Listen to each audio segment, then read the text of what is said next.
Hey guys, what's up? Scottish Duck here once again, and this is going to be my review slash thoughts on. I should really turn that into a series, shouldn't I? Anyway, this is going to be my thoughts on Sonic Colors, which I got 2 days ago. Games usually come out on the Friday, in the UK. It's Friday right now, but I actually got it 2 days early. I was happy as hell. So yeah, and I played through it, and I want to give you my little thoughts on. So yeah, okay. Now, Sonic Colors. I'm pretty sure all of you know at this point. It's kind of it's the next mainstream Sonic game. It uses the same gameplay as the daytime levels in Sonic Unleashed, which I thought were really friggin' good. But funnily enough, despite being a Wii exclusive, well, it's also on the DS. It actually looks more like the HD Sonic Unleashed than the SD Sonic Unleashed, and that kind of blows my mind. It really is a fantastic looking Wii game for sure. But yeah, the fact that Sega managed to get it to play and look so much like the HD version and put it on the Wii nonetheless, it's pretty impressive. So yeah, props to that. Now, this is hard because there's a lot of things I want to talk about with this game. Right. First of all, I'll say a few statements then. How about that? This right here is the best post-Dreamcast Sonic game, okay? Ever since Sonic Heroes to onwards, there has not been a game better than this. I feel very confident in saying that. Also, on the Wednesday I got it, I remember I got in from work at like 8 o'clock, and I stayed up to 12:30, and I had already beaten the game. Right, so yeah, short game, but there's more to that I'm going to talk about in a second. Right. Now, one little thing I want to rant about the story actually. Okay, now they've changed the voice actors. What's his name? Robert Craig Smith. Is that his name? I can't remember. The guy that does Ezio from Assassin's Creed 2 and Chris Redfield from Resident Evil 5. Basically, they got him to do Sonic, and it's weird. Sonic seemed a lot more like an actual character in this game. It's pretty weird, I just find he seemed a little bit less one-dimensional, I guess. I don't know, it was pretty weird, but I definitely liked it a lot better. Probably the best Sonic I've seen ever, to be honest. Yeah, Tails was really good too. He finally sounds like a little boy. And yeah, the story overall, they actually brought in a professional writer to do it. Now, I'm kind of sketchy on the details, but I just know that they got this writer who apparently wrote this incredibly fucked up cartoon that's not for kids, and basically they got him to write the story for this, and the story's meant for kids, it really is. It's got a good sort of a Saturday morning cartoon style of humour. And I just think it works really well, You can skip the cutscenes, of course, and you can watch them in Japanese, of course, for those of you wondering. So, but either way, this is one of the better attempts at a story in a Sonic game anyway. It's not perfect, of course, but it's better than expected, and hell, that's pretty much the whole theme. That's pretty much the whole reason of hype buying Sonic games, isn't it? Right. Now, one other thing that I really like, actually, is, the Mario Galaxy games, okay?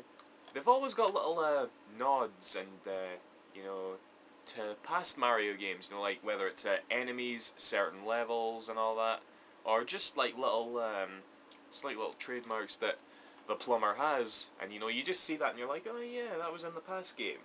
Well, Sonic's never really done that, has he? It's kind of like Sonic Adventure onwards, they made this whole new world, and it didn't really feel like the past Sonic games, with the slight exception to possibly Sonic Heroes. It just didn't feel really like the Mega Drive games, didn't it?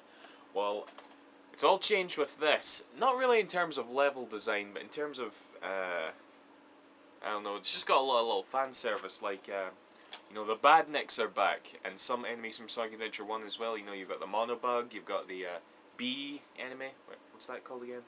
You've got a Grounder, which I friggin' loved. Just at the beginning of the game, actually, when before the Sonic Colors logo comes up, you know what Sonic does? He goes from left to right. Is it? left to right, then right to left. Sadly, you know, just like the Mega Drive games, sadly no Sonic logo comes up. But God, I was like really pleased when I saw that, you know.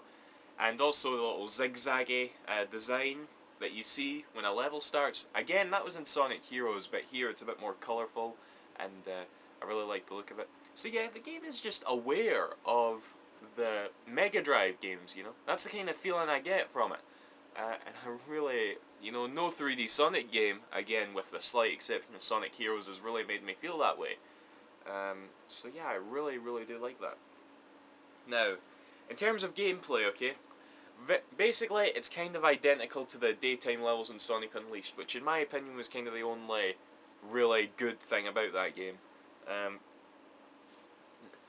if I had to be honest, it doesn't really give you a better sense of speed though, but I'd imagine that's because of the fact that it's on the Wii, you know, it's not really running on the Hedgehog engine, because the daytime levels in Sonic Unleashed on 360 and PS3 did a great job of giving you a sense of speed and scale, you know, just like, they really took advantage of it and you felt like you were always pushing forward. Here, even though there's a lot of loops and a lot of running, and you've still got your boost mechanic and all that, there's just it just doesn't feel like you're really pushing Sonic. This is an incredibly small nitpick and just something I noticed while playing it. But at the end of the day, I don't care because it's still fun, right? And that's the most important thing here, obviously. Now, what else? They actually took out some of the things that bugged me about the daytime levels in Sonic Unleashed. For starters, quick time events. I hated them. Okay, I just don't see why I have to. There should be quick time events in a Sonic game. Okay, that's just me. And just at the point, you know, like when you went up a boost ramp, you had to push buttons in a certain order, and if you failed it, you'd die. Right? That just seems like a really stupid, cheap death to me. Well, here that's not an issue, and the quick time event that happens, it happens like twice, like not that often, but basically it just boils down to tapping the A button rapidly, right? And that's a lot more dumbed down way to execute it, but it's still a better way if you ask me, you know. Let's see what else. The difficulty has been reduced. You know, a lot of reviewers were actually, I noticed this, complaining about the difficulty. That's a load of hooey. Take my word for it, okay?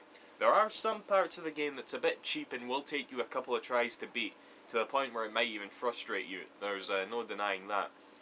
But I didn't die much at all in this game, I really didn't. I did get one game over, I'm not gonna lie. But the difficulty, it's pretty balanced, if you ask me. Again, there are moments of frustration, but it's not terrible. Let's see. There was one other thing.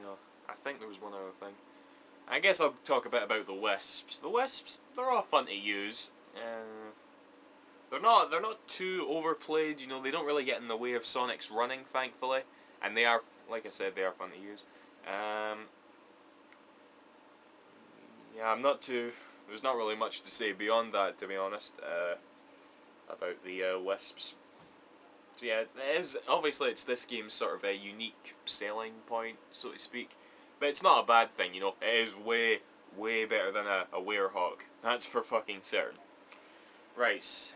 Speaking of the Werehog, let's talk about why this game is so short, shall we? Now, this game it took me about 4.5 hours to beat, okay? Now, a lot of you are probably thinking, dear God, that is short. But here's why, right, I don't mind it. There is no Werehog, there are no hub worlds, and there is no medal collecting. These things are all padding, okay? In fact, Sega pretty much, I think they said in an interview or something that this was all pretty much added just to make Sonic Unleashed about a 20-hour game. It was all padding, and it was really poorly paced and all that as a result. Sonic Colors has over, there's 6 acts in each of the 6 worlds. That's 36 levels, and obviously there's boss fights, and there's a nice little co-op level selector, which you can play by yourself, which basically boils down to about 14 more levels. I don't know, I haven't unlocked them all yet. So there is actually quite a lot of just Sonic content, and again, this sort of reminds me back to the Mega Drive days. You know, there's no like other gimmicks. There's no variety in the gameplay. I say that when I say that, it sounds like I'm taking the piss, but I'm not. I'm just saying that it feels purely like you're just playing as Sonic all the time, which you are. In fact, even when you first select new game, you don't get an opening cutscene. It just boosts you right into the first level, and I just thought that was really cool. I actually thought, you know, this wasn't like Sega. Usually they do like to open up with a 5-minute long CG cutscene, but they didn't, and yeah, I really liked that. So yeah, the length really doesn't bug me as long as, but so just keep in mind that it is a 100% pure Sonic adventure, you know, with no playable characters but Sonic, no padding. You don't even have to go back to collect. There are collectibles in the level, you know, like red rings which will unlock the co-op levels, but you don't have to do that. You don't have to. You can still get through the game at your own pace if you want to, and it feels really genuine. It makes me happy, it really does, that Sega's put out a Sonic game with so little padding. Seriously. Right, was there anything else I wanted to talk about? The soundtrack was good. Not one of my favourites, but it's good. I'm not gonna lie.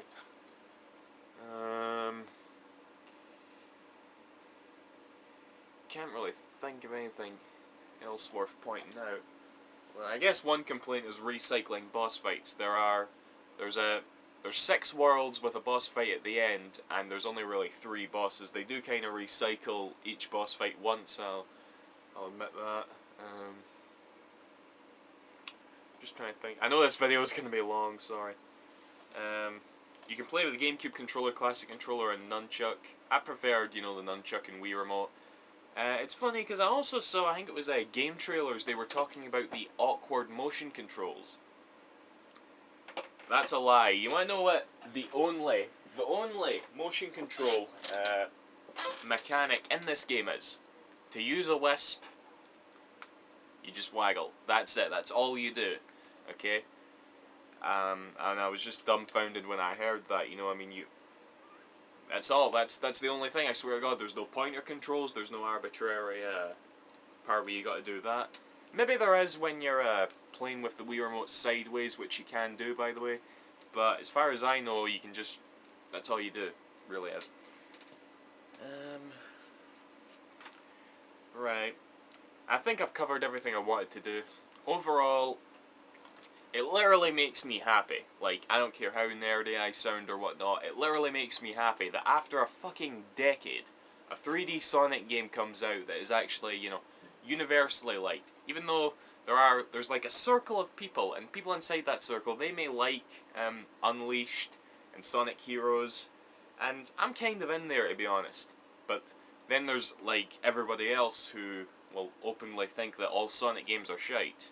You know, even when they have played them, they don't like them. Well, this is looking to be the first Sonic game that is liked by everyone, right? It really does make me happy, that thought. So yeah, good job Sega, good job Sonic. I really like this. I'll be picking up the DS version at some point, which is basically just Sonic Rush 3. But yeah, that's pretty much all I want to say, guys. Right, see you after. Thank you for watching. Goodbye.